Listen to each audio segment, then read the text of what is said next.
When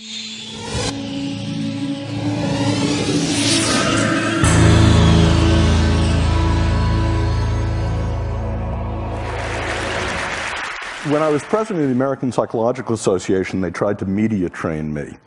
And an encounter I had with CNN summarizes what I'm going to be talking about today, which is the 11th reason to be optimistic. The editor of Discover told us 10 of them. I'm going to give you the 11th. So they came to me, CNN, and they said, Professor Seligman, would you tell us about the state of psychology today? We'd like to interview you about that. And I said, great. He said, but this is CNN, so you only get a soundbite. So, well, how many words do I get? I said, well, one. Cameras rolled, and she said, Professor Seligman, what is the state of psychology today? Good. Cut. That won't do. We'd really better give you a longer soundbite. Well, how many words do I get this time? Well, you get 2. Dr. Seligman, what is the state of psychology today? Not good.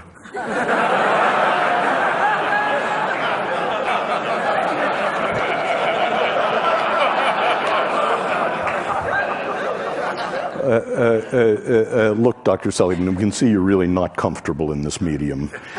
We'd better give you a real soundbite. This time you can have 3 words. And, Professor Seligman, what is the state of psychology today? Not good enough. And that's what I'm going to be talking about. I want to say why psychology was good, why it was not good, and how it may become, in the next 10 years, good enough. And by parallel summary, I want to say the same thing about technology, about entertainment and design, because I think the issues are very similar. So why was psychology good? Well, for more than 60 years, psychology worked within the disease model. 10 years ago when I was on an airplane and I introduced myself to my seatmate and told them what I did, they'd move away from me. And because quite rightly, they were saying psychology is about finding what's wrong with you, spot the loony. And now when I tell people what I do, they move toward me. And what was good about psychology, about the $30 billion investment NIMH made, about working in the disease model, about what you mean by psychology, is that 60 years ago, none of the disorders were treatable. It was entirely smoke and mirrors. And now 14 of the disorders are treatable, 2 of them actually curable. And the other thing that happened is that a science developed, a science of mental illness, that we found out that we could take fuzzy concepts like depression, alcoholism, and measure them with rigor.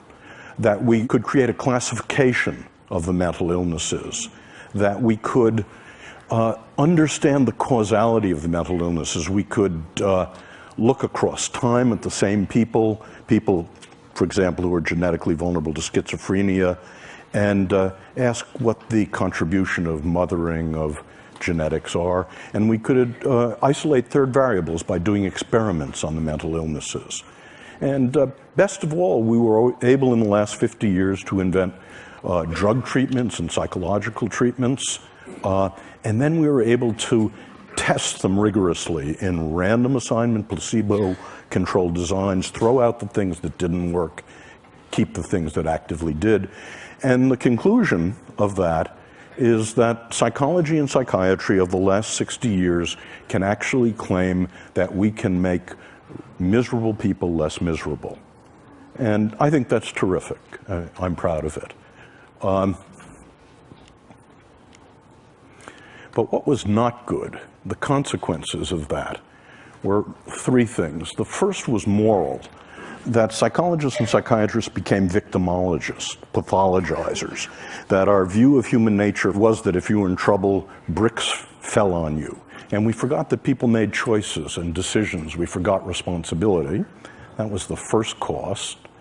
The second cost was that we forgot about you people.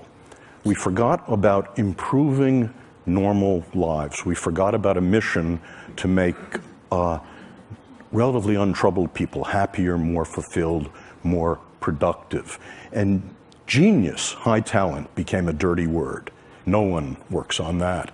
And the third problem about the disease model is, in our rush to do something about people in trouble, in our rush to do something about repairing damage, it never occurred to us to develop interventions to make people happier, positive interventions. So that was not good. And so that's what led people like Nancy Etkoff, Dan Gilbert, Mike Csikszentmihalyi, and myself to work in something I call positive psychology, which has three aims. The first is that psychology should be just as concerned with human strength as it is with weakness. It should be just as concerned with building strength as with repairing damage. It should be interested in the best things in life, and it should be just as concerned with making the lives of normal people fulfilling, and with genius, with nurturing high talent. So, in the last 10 years, and the hope for the future, we've seen the beginnings of a science of positive psychology, a science of what makes life worth living. It turns out that we can measure different forms of happiness, and any of you for free can go to that website and take the entire panoply of tests of happiness. You can ask, how do you stack up for positive emotion, for meaning, for flow, against literally tens of thousands of other people. We created the opposite of the diagnostic manual of the insanities, a classification of the strengths and virtues that looks at the sex ratio, how they're defined, how to diagnose them, what builds them and what gets in their way. We found that we could discover the causation of the positive states, the relationship between left hemispheric activity and right hemispheric activity as a cause of happiness. I've spent my life working on extremely miserable people, and I've asked the question, how do extremely miserable people differ from the rest of you? And starting about 6 years ago, we asked about extremely happy people, and how do they differ from the rest of us? And it turns out there's one way, very surprising. They're not more religious, they're not in better shape, they don't have more money, they're not better looking, they don't have more good events and fewer bad events. The one way in which they differ, they're extremely social. They don't sit in seminars on Saturday morning. They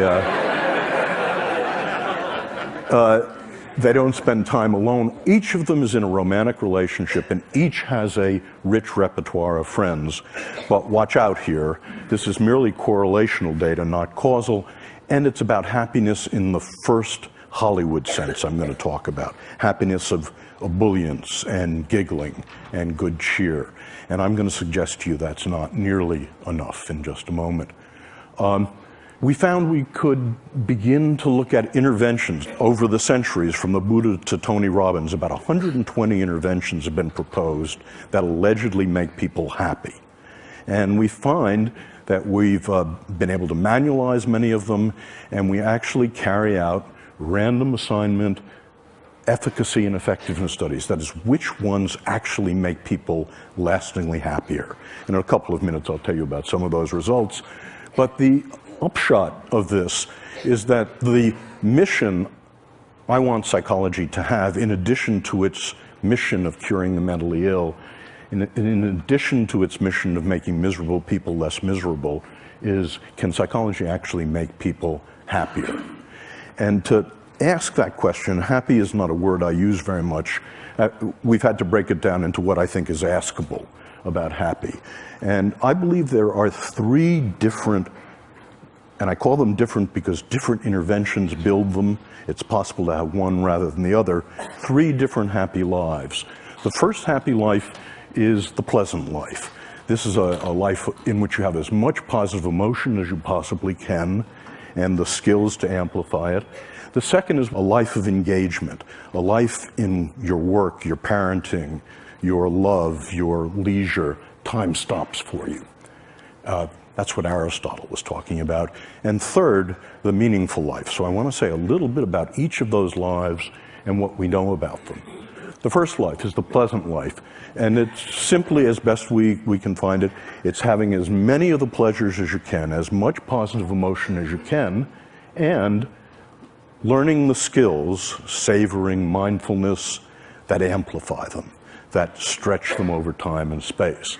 But the pleasant life has three drawbacks, and it's why positive psychology is not happyology, and why it doesn't end here. The first drawback is that it turns out the pleasant life, your experience of positive emotion, is heritable, about 50% heritable, and in fact, not very modifiable. So the different tricks that Mathieu and I and others know about increasing the amount of positive emotion in your life are 15 to 20% tricks, getting more of it. Second is that positive emotion habituates. It habituates rapidly, indeed. It's all like French vanilla ice cream. The first taste is 100%. By the time you're down to the sixth taste, it's gone.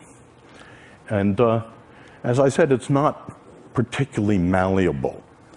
And this leads to the second life. And I have to tell you about my friend Len to talk about why positive psychology is more than positive emotion, more than building pleasure. In two of the three great arenas of life, by the time Len was 30, Len was enormously successful. The first arena was work. By the time he was 20, he's an options trader.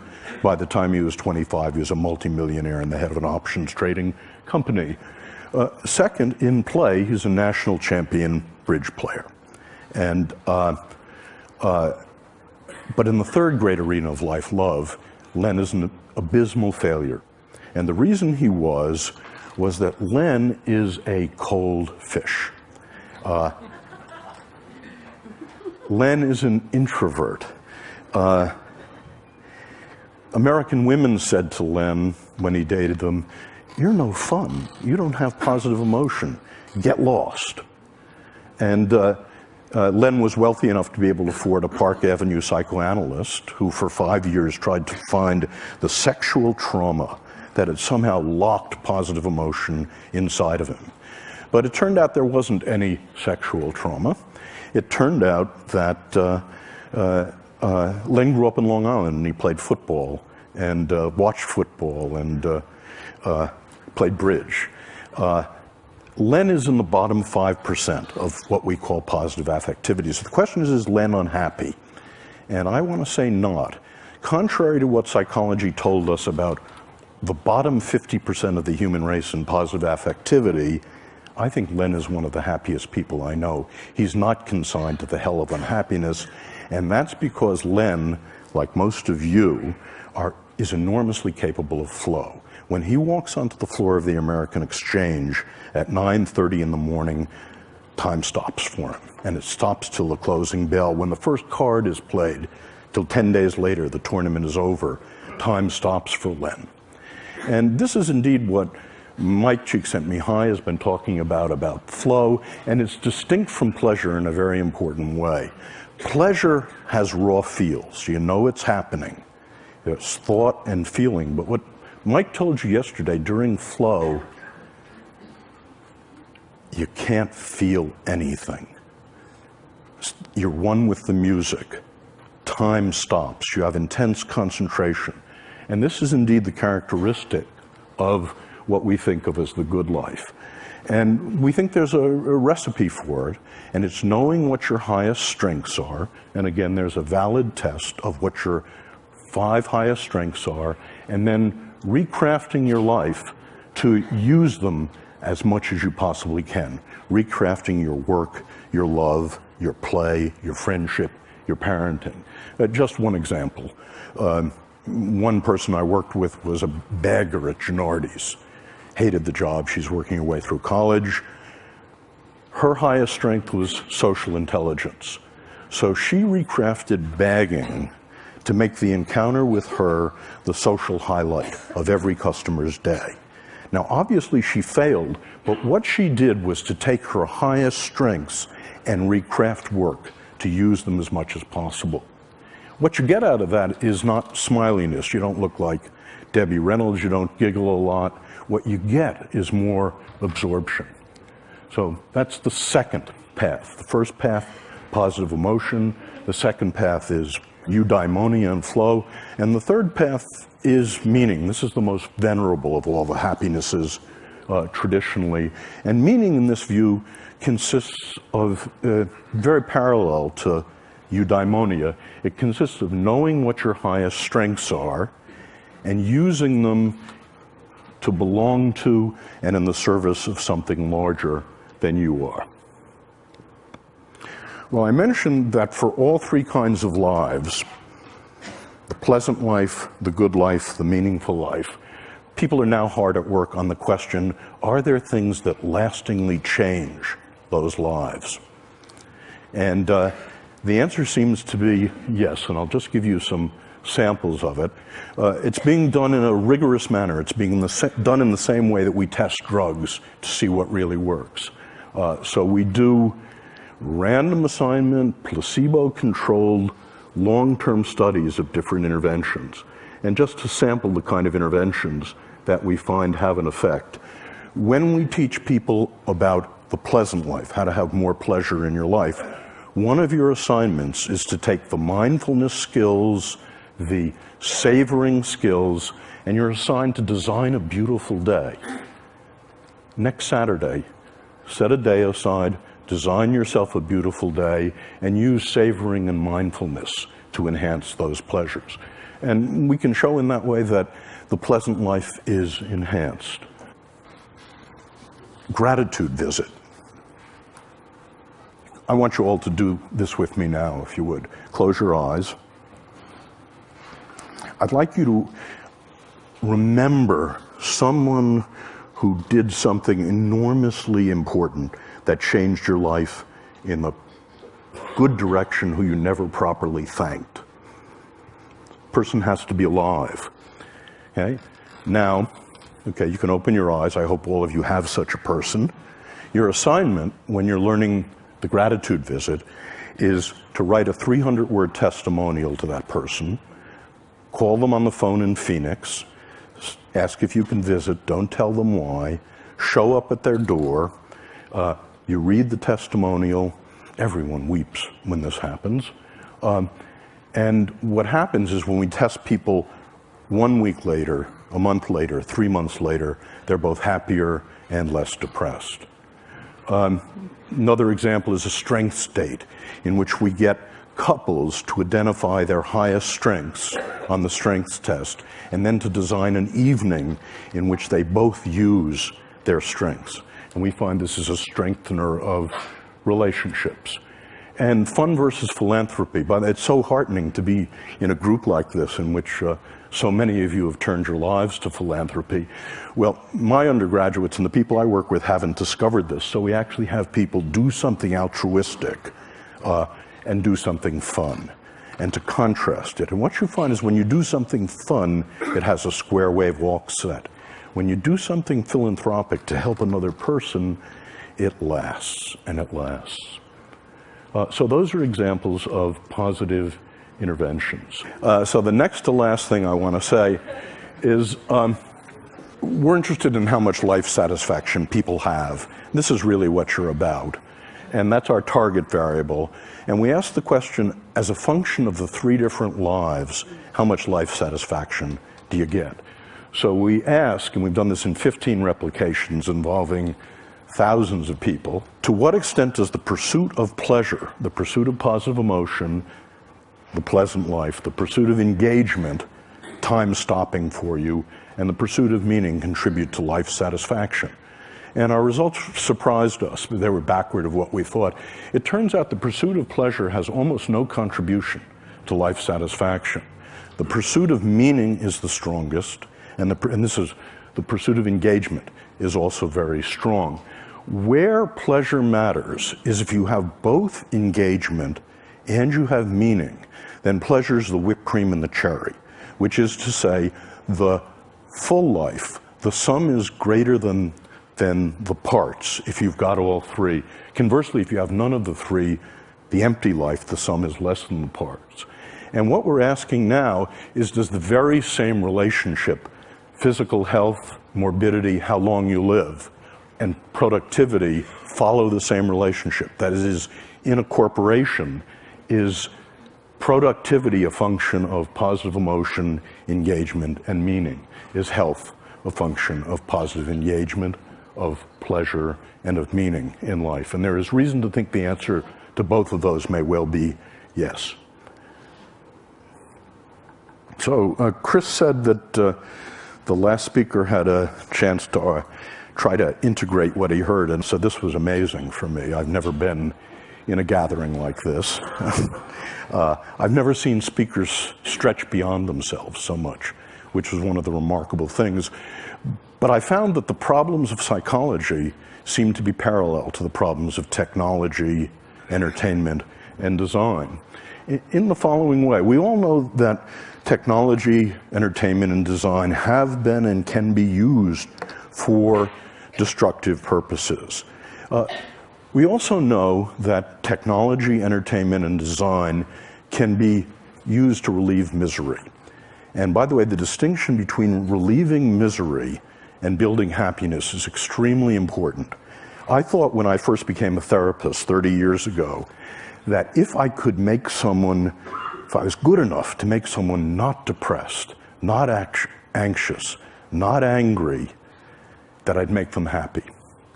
And I never found that. I found the best you could ever do was to get to zero, that they were empty. And it turns out the skills of happiness, the skills of the pleasant life, the skills of engagement, the skills of meaning are different from the skills of relieving misery. And so the parallel thing holds with technology, entertainment, and design, I believe. That is, it is possible for these three drivers of our world to increase happiness, to increase positive emotion, and that's typically how they've been used. But once you fractionate happiness the way I do, not just positive emotion, that's not nearly enough. There's flow in life and there's meaning in life.